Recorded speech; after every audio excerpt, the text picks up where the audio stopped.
जय हिंद दोस्तों, मैं आशु गौर आप सभी का अपनी इस क्लास में स्वागत करता हूं। चल रही सही? ठीक है। आज ये प्रॉफिट एंड लॉस की दूसरी क्लास है। इससे पहले एक क्लास हो चुकी है, जिसने अभी तक नहीं देखी जाकर देख लेना, ठीक है। क्योंकि पहली क्लास के बिना दूसरी क्लास आपके समझ में नहीं आएगी, ठीक है। तो एक बार जाकर वो क्लास जरूर देख लेना। दूसरी क्लास है आज। आज की इस क्लास में हम नए सवाल पढ़ेंगे जो कल किए थे, उसी को आगे बढ़ाते हुए। तो देखिए पहला सवाल क्या है। एक दुकानदार चीनी को इस प्रकार बेचता है कि 950 ग्राम चीनी का विक्रय मूल्य 1 किलोग्राम चीनी के क्रय मूल्य के बराबर हो। तो उसका लाभ प्रतिशत बताना है। क्या बताना है भाई? लाभ प्रतिशत। ठीक है, कैसे करेंगे भाई? देखो ध्यान से देखो, उसने क्या कहा, 950 ग्राम चीनी का विक्रय मूल्य, यानी कि 950 ग्राम चीनी का क्या भाई? विक्रय मूल्य। विक्रय मूल्य यानी कि एसपी लिख दो इसको, बराबर है किसके? 1 किलोग्राम चीनी के।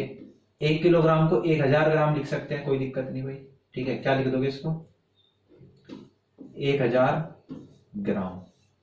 कह रहे 1000 ग्राम चीनी के सीपी क्रय मूल्य के बराबर है। ठीक, इतनी बात समझ में आई? तो हम यहाँ पे क्या करेंगे, देखो ग्राम से तो ग्राम कट गया, एक जीरो से एक जीरो कट गई। अगर मैं इसको उल्टा कर दूंगा, देखो 95 को तो उधर ले जाओ, 95 को तो उधर ले जाओ, ठीक है, और 100 को ले आऊं इधर। तो क्या आ गया? ये आ गया रेशो किसका? एसपी और सीपी का। यानी कि एसपी तो 100 हो गया और सीपी क्या होगा? 95। ठीक है, रेशो आ गया एसपी और सीपी का। अब देखो 95 रुपए का सामान था, 100 रुपए में बेच दिया, तो कितने का प्रॉफिट हो गया? 5 का। किस पे भाई? 95 पे। सीपी पे निकालते हैं हम, क्योंकि और गुना में 100। तो काट दोगे इसको भाई, 19 बार कटेगा, 19 पंजे 95 और 19 से इसको करोगे 19 पंजे 95, 5 सही 5/19%। ठीक है, समझ में आया भाई? आसान सवाल था। ठीक, कॉन्सेप्ट समझ में आया? बिल्कुल कुछ नहीं करना, जैसे जैसा क्वेश्चन में बोल रहा है ऐसे लिखो और रेशियो निकाल लो सीपी और एसपी का। फिर वहां से हम प्रॉफिट परसेंटेज निकाल देंगे, इसमें कोई दिक्कत नहीं होगी। ठीक है, अगला सवाल देखो क्या कह रहा है। यदि किसी निर्माता का लाभांश 10%, थोक विक्रेता का लाभांश 15% तथा फुटकर विक्रेता का लाभांश 25% हो, तो उस वस्तु का उत्पादन मूल्य क्या होगा? जिसका फुटकर मूल्य क्या है? फुटकर मूल्य 1265 रुपए है। देखो यही सवाल, इसी तरह का सेम टू सेम सवाल परसेंटेज में पढ़ाया था, जब परसेंटेज कराया था तब बताया था सेम। यहाँ पे भी इसलिए लिया है क्योंकि ये प्रॉफिट लॉस है इसमें, तो इसलिए यहाँ पे भी लगा दिया। क्वेश्चन किसका है? ये सक्सेसिव इंक्रीमेंट डिक्रीमेंट वाला। ठीक है, लगातार वृद्धि और कमी होती जा रही है, वो वाला तरीका लगाना है। ठीक है, मान लो कि वो जो वस्तु थी, ठीक है, वो वस्तु थी, उसका जो सीपी है वो सीपी मान लिया मैंने, चलो उसका ये सीपी है। अब उसमें क्या हुआ कि किसी निर्माता को लाभांश 10%, थोक विक्रेता को लाभांश 15%। इसने क्या हुआ? इसे 10% लाभ पर बेचा, तो यानी कि 110 में बेच दिया। अभी बताया था, कल मैंने बताया था, अगर 10% लाभ हो रहा तो उसे जोड़ के लिख दो 110। 110 में बेच दिया 100 रुपए के सामान। फिर उसने 15% लाभांश पर, यानी कि 115/100, और उसके बाद उसने 25% लाभांश पर, यानी कि 125/100 लाभांश पर बेचा। तो उस वस्तु का उत्पादन मूल्य क्या होगा? जिसका फुटकर मूल्य, कह रहा है कि लास्ट में जो फुटकर मूल्य है, जो लास्ट में पड़ा जिसे, उसे 1265 रुपए में पड़ा वो सामान। ठीक है, तो उसका हमारे से सी भी पूछ रहा है क्या होगा। ये समझ में आ गई लाइन बिल्कुल जो कि। तो अब देखो 0 से 0 कट गया, इसे 5 से काट देंगे, 5 से 23 बार कटेगा, और ये 5 से 20 बार कटेगा, और इसे 5 से क्या 25 से काट दो, 25 पंजे 125, 25 चौका 100। ठीक है, अब देखो भाई इससे 11 से काट दो इसको, 11 एकम 11 बच गया 1, 11 एकम 11 और 11 पंजे 55, 115। और ये हमने पहले काट दिया था, वरना ये सीधा कट जाता, कोई बात नहीं। 23 से काट दो इसे, 5 बार कट जाएगा, और इस 5 से ये 5 कट गया, सब कुछ कट गया। ठीक है, तो सीपी बराबर क्या आ गया? सीपी बराबर देखो क्या बचा, 20 और 4, 20 चौक 80, 80 1 0 10 ये रहा, कितना आ गया? 800। तो सीपी क्या आ गया भाई उसका? 800। ठीक है, एक बार बस ये लाइन लिखनी है आपको पूरी की पूरी, ये वाली, उसके बाद कुछ नहीं है इसमें, कैलकुलेशन करनी सिंपल। ठीक है, काट पीट मचा रखी, ध्यान से अपने आप कर लेना, समझ में आ जाएगा।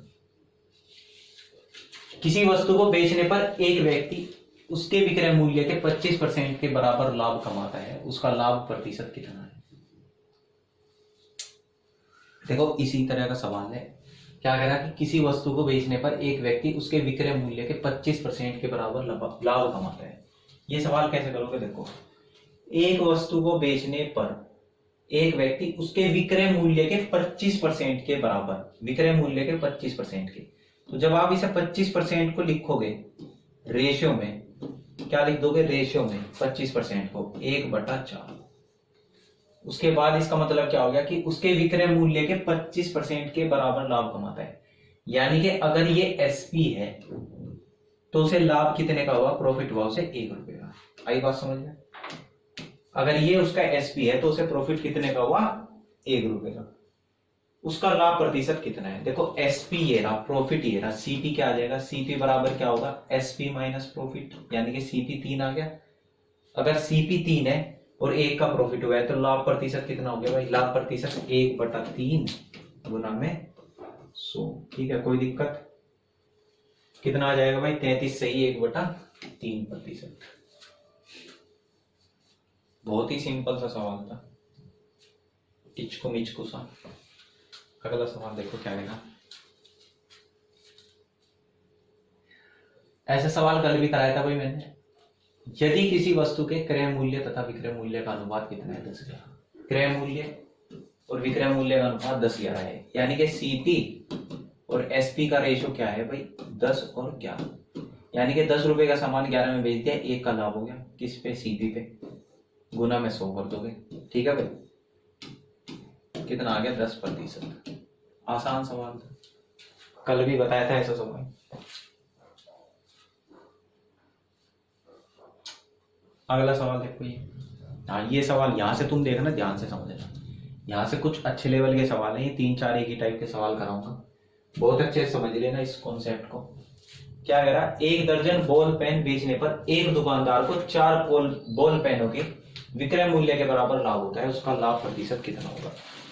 ठीक है, अब उसने क्या करा? उस व्यक्ति ने क्या करा? 1 दर्जन बॉल पेन बेचने पर, यानी कि 12, 1 दर्जन मतलब 12 बॉल पेन बेचने पर, यानी कि 12 का एसपी जो है बेचने पर 4 बॉल पेनों के विक्रय मूल्य के बराबर लाभ हुआ।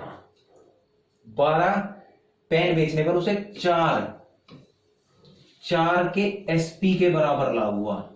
4 पेन के विक्रय मूल्य के बराबर, यानी कि 4 पेन के एसपी के बराबर उसे लाभ हुआ। ठीक है, अब देखो कभी भी अगर प्रॉफिट हो रहा तो एसपी बराबर क्या होगा? एसपी बराबर क्या होता है भाई? सीपी प्लस में प्रॉफिट। ठीक है, ये बात कल भी बताई थी। एसपी बराबर क्या होता है? CP plus profit. अब देखो यहां पे क्या होगा भाई? 12 पेन का एसपी जो है वो क्या बराबर होगा? प्रॉफिट तो ये रहा, प्रॉफिट तो ये रहा। अब हमें क्या चाहिए? एक सीपी और चाहिए, प्लस में क्या चाहिए? सीपी। अब सीपी कितना होगा? यही बस यहाँ पे थोड़ा सा दिमाग लगाना। देखो अगर कोई आदमी 12 पेन बेच रहा है तो उसके पास 12 पेन होंगे, यानी कि वो 12 पेन खरीद के भी लाया होगा, तो इसका मतलब सीपी क्या होगा? वही 12 पेन का सीपी होगा। भाई 12 पेन खरीद के लाया होगा तभी तो बेच रहा वो। ठीक, तो यानी कि 12 पेन का सीपी। ये लाइन समझ में आई क्या? देखो बहुत ही खूबसूरत तरीका है इस सवाल को करने का, इससे आसान कोई तरीका नहीं इस सवाल का। ठीक है, ये वाला फॉर्मूला एसपी बराबर सीपी प्लस प्रॉफिट। प्रॉफिट ये रहा, क्योंकि उसने कहा है कि 4 पेन के विक्रय मूल्य के बराबर लाभ होता है, ये रहा प्रॉफिट। प्लस सीपी लिख दिया, इसका सीपी वही होगा, जितने पेन खरीद बेचे उतने खरीदते होंगे। अब एसपी एसपी एक साइड किया और सीपी सीपी एक साइड। ये 4 एसपी इधर आके घट जाएगा, बचेगा कितना? 8 एसपी बराबर इधर कितना है? 12 सीपी। ठीक है, इसको बस उल्टा कर दोगे तो क्या हो जाएगा भाई? 12:8। किसका अनुपात आ गया? एसपी और सीपी का। क्रय मूल्य 8 है, विक्रय मूल्य 12 है, लाभ कितने का हो गया भाई? लाभ कितने का हो गया? 4 का। कितने का लाभ हो गया? 4 का। किस पे? सीपी पे। गुना में 100। ठीक है, 4 से काट दोगे दुनिया 8, 2 से 50 पर कितना आ गया भाई? 50%। कितना आ गया? 50%। बस ये वाला फॉर्मूला लगाया हमने और क्वेश्चन क्या हो गया? सोल्व हो गया। ठीक है, ध्यान से समझ लो भाई, देखो बहुत ही अच्छा सवाल है और गलती की कोई गुंजाइश नहीं है। अब देखो अगला सवाल, ये भी उसी तरह का सवाल है। क्या कह रहा है कि 39 दर्जन आम बेचने पर एक व्यक्ति को 13 दर्जन आम के विक्रय मूल्य के बराबर लाभ होता है, लाभ का प्रतिशत कितना है? तो ऐसे करेंगे, देखो उसने कितने बेचे, 39 दर्जन आम बेचे, यानी कि 39 दर्जन आम बेचने पर 39 दर्जन आम का एसपी बराबर, देखो एसपी लिख लिया तो खरीदे भी होंगे, सबसे पहले तो ये लिख दिया करो 39 का एसपी तो 39 का सीपी भी होगा, प्लस अगर प्रॉफिट हो रहा तो प्लस, हानि हो रही तो माइनस। प्रॉफिट हो रहा उसे 10 दर्जन आम के विक्रय मूल्य के, सॉरी 13 दर्जन आम के विक्रय मूल्य के बराबर, इसलिए एसपी लिख दिया। इतनी बात है इसमें, ठीक। एसपी बराबर सीपी प्लस प्रॉफिट। अब बस एसपी एसपी वाले एक साइड और सीपी सीपी वाले एक साइड। एसपी इधर आएगा, इसमें से घट जाएगा, 13 3 39, 13 दूनी 26, 26 का एसपी बराबर क्या होगा 39 का सीपी।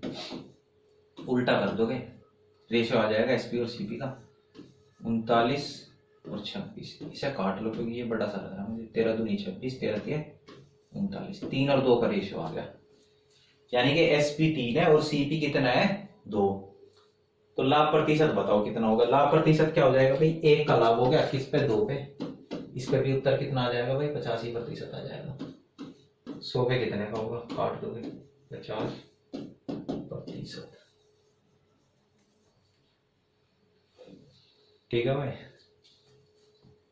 इससे आसान तरीका कुछ नहीं हो सकता इस सवाल को करने का, ठीक है, समझना पड़ेगा क्योंकि और कोई हमारे पास चारा नहीं है, कोई भी चारा नहीं है। अगला सवाल देखो क्या है, 100 पेंसिल बेचने पर एक दुकानदार को 20 पेंसिलों के विक्रय मूल्य के बराबर लाभ होता है, ठीक है। क्या कह रहा कि 100 पेंसिल बेचने पर, उसी तरह का सवाल है, 100 पेंसिल बेचने पर 100 का एसपी बराबर, तुम तुरंत लिख दिया करो इधर, जैसे ही 100 का एसपी लिखा इधर तुरंत लिख दो 100 का सीपी, बात खत्म। उसके बाद देखो बस लाभ हो रहा है हानि हो रही, 20 पेंसिलों के विक्रय मूल्य के बराबर लाभ हो रहा, लाभ हो रहा तो जुड़ेगा किसका, 20 पेंसिलों के विक्रय मूल्य के बराबर, इसलिए एसपी लिख दिया। उसका लाभ प्रतिशत खुद कर लोगे ये सवाल भाई, अब खुद कर लोगे, इसके बाद कुछ नहीं बचा इसमें, ठीक है। अब इसके बाद इसमें कुछ भी नहीं बचा, खुद करोगे आगे, इसका स्क्रीनशॉट ले लो। अगला, अरे 2 सवाल कैसे भाग गए, ये सवाल देखो क्या कह रहा, 36 संतरे बेचने पर एक फल विक्रेता को 4 संतरों के विक्रय मूल्य के बराबर हानि होती है, उसकी हानि प्रतिशत। अब की बार हानि हुई तो एक सवाल हानि का भी करके दिखा दो आपको। ये कह रहा है कि 36 संतरे बेचने पर, यानी कि 36 का एसपी, तुरंत इधर लिख दो 36 का सीपी। अब देखो क्योंकि उसे हो रही 4 संतरों के विक्रय मूल्य के बराबर हानि, क्या हो रही हानि, तो इस बार घटेगा, हानि तो घटेगी, तो हानि हो रही तो घटा दो, कितने की 4 संतरों के विक्रय मूल्य के बराबर एसपी के बराबर, ठीक है। इतनी बात आई समझ में। अब इसको इधर ले जाओ, इसको इधर ले जाओ, बस एसपी ये इधर 4 इधर आगे जुड़ेगा, कितना हो जाएगा 40 एसपी बराबर इधर 36 सीपी, काट दो क्या कोई दिक्कत, 4 दाई 40, 4 9 36, उल्टा कर दोगे, उल्टी नहीं उल्टा, उल्टा, तो ये क्या आ गया 9 और 10 का रेशियो, एसपी और सीपी का। हानि हो रही क्योंकि दिखाई दे रहा है यहाँ पे साफ साफ, बोला भी है उसने कि हानि हो रही है उसको। अब देखो एक की हानि हो रही किस पे 10 पे, गुना में 100, 10 दाम 100, कितनी 10% की हानि हो रही है। कितने प्रतिशत की हानि हो रही भाई 10% की, ठीक है। आई बात समझ, अरे आ गया समझ में, ठीक है। अगला सवाल देखते हैं फिर इसी बात पे। हाँ अब ये देखो ये अलग टाइप का सवाल है, नेक्स्ट टाइप के सवाल। अब इन सवाल को करने के लिए भी आपको एक तरीका समझना पड़ेगा। वो क्या तरीका है भाई, देखो ध्यान से देखोगे,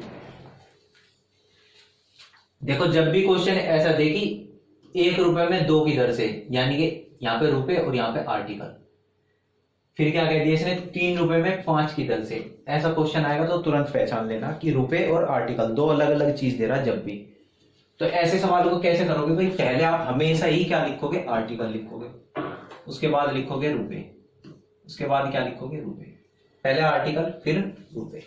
अब जैसे इसने क्या कहा, इसने क्या कहा भाई कि 1 रुपए में 2 की दर से नींबू बेचे, यानी कि 2 नींबू 1 रुपए में बेचे।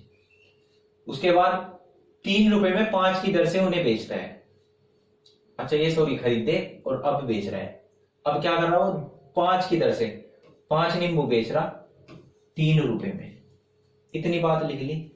इतनी बात लिखने के बाद आपको क्या करना, बस इनकी ऐसे क्रॉस मल्टीप्लाई कर दो, इसकी इसमें इसकी इसमें, 5 एकम 5 और 3 दूनी 6, ठीक है।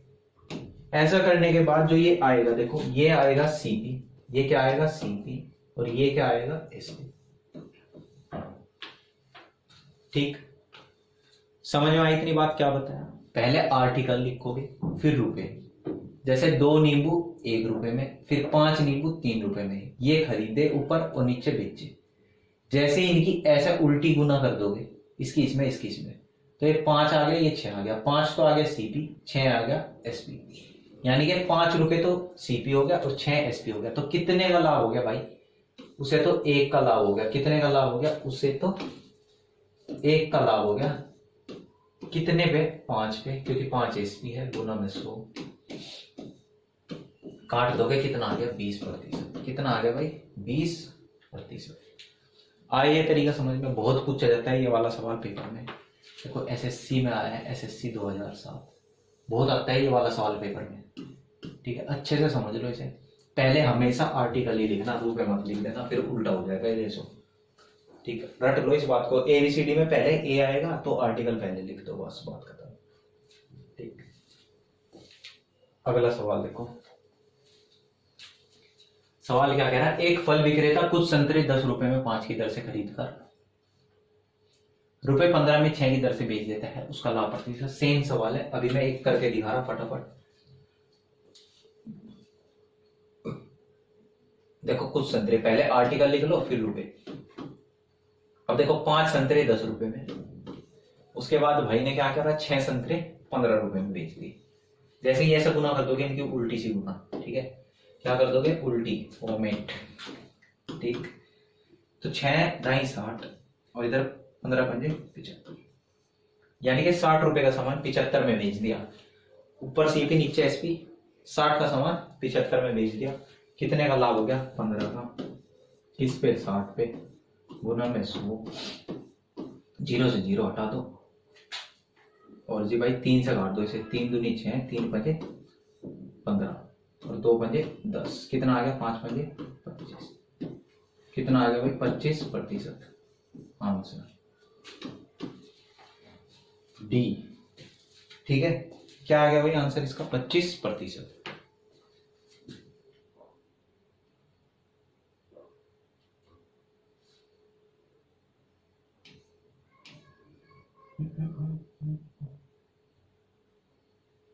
ठीक है। अब अगला सवाल देखो, हाँ ये भी देखो, सवाल करने का तरीका तो और भी कोई हो सकता है, लेकिन मैं इसी तरह से ये सवाल करके दिखा देता हूँ आपको। जो बताया इस तरीके से आप कैसे इस सवाल को कर लोगे। सवाल क्या कह रहा है, 1 रुपए की 12 टॉफी बेचने पर एक व्यक्ति को 20% हानि होती है।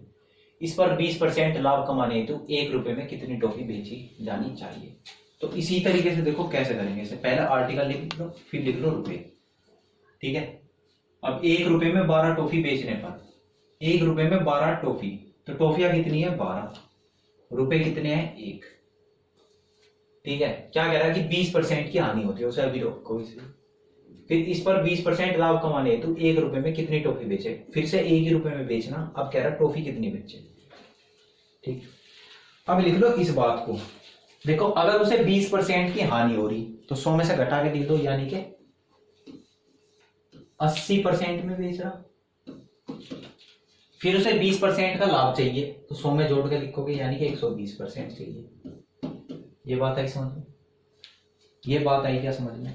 अब देखो कुछ नहीं करना, ऐसे 0 0 हटा दो, 1 0 चलो हटाओगे मत, छोड़ो बात करें, मत हटाओ 0। मेरी बात सुनो बस अब ध्यान से। जब आपने इसकी 12 की इसमें मल्टीप्लाई करी, कितना आ गया 12, ठीक है। 12, और 12 का मान कितना दे रखा 120। 12 का मान कितना दिया भाई 120, यानी कि बस एक जीरो हटा दी। तो अगर 120 का मान 12 है तो 80 का मान कितना होगा भाई, बस एक जीरो हटा देंगे 8। इतनी बात आई समझ में, 8 आ जाएगा। अब 8 कैसे आया होगा, जब एक में किसकी गुना करी होगी 8 की। भाई 8 ही कम 8, तभी तो आएगा 8। ठीक है, तो कितनी टॉफी बेचनी पड़ेगी उसे 8 टॉफी। बहुत ही बेहतरीन तरीका है इस सवाल को करने का भाई, ये एक बार और देख लेना इसको यहीं से रिपीट करके, बहुत ही प्यारा तरीका है। अब देखो अगला सवाल क्या है ना, इसी तरह का सवाल है ये भी। 1 रुपए में 20 की दर से बटन बेचने पर एक दुकानदार को 4% हानि होती है। इस पर 20% का लाभ कमाने हेतु 1 रुपए में कितने बटन बेचे जाने चाहिए। बिल्कुल इसी तरीके से करके दिखा रहा हूं, दोबारा समझ लो। देखो जिसकी समझ नहीं आ, ये आर्टिकल, ये रुपए, 1 रुपए में 20 की दर से 20 बटन बेच दिए इसने 1 रुपए में। ठीक है भाई, उसके बाद क्या करा 20% लाभ, 1 रुपए में ही कितने बटन खरीदे बेचे जो भी है। अब देखो पहली स्थिति में से 4% की हानि हुई, यानी कि 100 में से घटा के लिखोगे कितना आ जाएगा 94। दूसरी स्थिति में इसे क्या करना 20% का लाभ, यानी कि 120। ठीक है, 94 और 120। अब देखो यहां से देखो, दोबारा से देखो, इसकी इसमें गुना करोगे कितना आ गया भाई 20। 20 का मान 120 दे रखा, किससे गुना हो रही भाई 6 से, 20 सिक्का 120। ठीक है, 20 सिक्का 120, तो 94 से, अच्छा ये गलत हो गया क्या, 96 था ये, 4% की हानि होगी, 96 लिख लो इसको। ठीक है, क्योंकि 4% की हानि है। अब देखो मैं क्या कह रहा था, कितने गुना है 20 गुना। अब 96 से जब इधर लाना होगा तो क्या करोगे, इसे डिवाइड करोगे 6 से। भाई ये 6 गुना कर दी, इधर आओगे तो डिवाइड कर दोगे, 6 से डिवाइड करोगे तो कितना आ जाएगा भाई 6 एकम 6, 6 चंग 36, कितना आ गया 16। तो यानी कि यहाँ पे क्या हो रहा होगा 16 रहा होगा, तभी इनकी गुना करके 16 आया। तो कितनी टॉफी, सॉरी टॉफी नहीं बटन, कितने बटन बेचने पड़ेंगे इसे 1 रुपए में 16। आया भाई ये तरीका समझ में, तरीका समझ में आ गया होगा भाई, ऐसा मुझे लग रहा है। ठीक है, क्योंकि मैंने बहुत डिटेल में समझा दिया। ये भाई कल करेगा सवाल ये ब्यूटी कौन वाले, 1 मिनट, 10% लाइफ चाहिए वैसे, हाँ ये कल करेंगे सवाल। ठीक है, तो आज की क्लास को यहीं तक रखते हैं। ठीक है, 2 तरह के सवाल बताए मैंने आपको, तो दोनों को आपको रिपीट करके देख लेना है। एक अपने नोट्स बना लिया करो, एक आध टाइप उसमें लिख लिया, तरीका लिख लिया, मेथड कैसे सोल्व करना। ठीक है, इससे क्या होगा रिवीजन में आसानी रहती है। तो आज की क्लास में बस इतना ही। जय हिंद, धन्यवाद।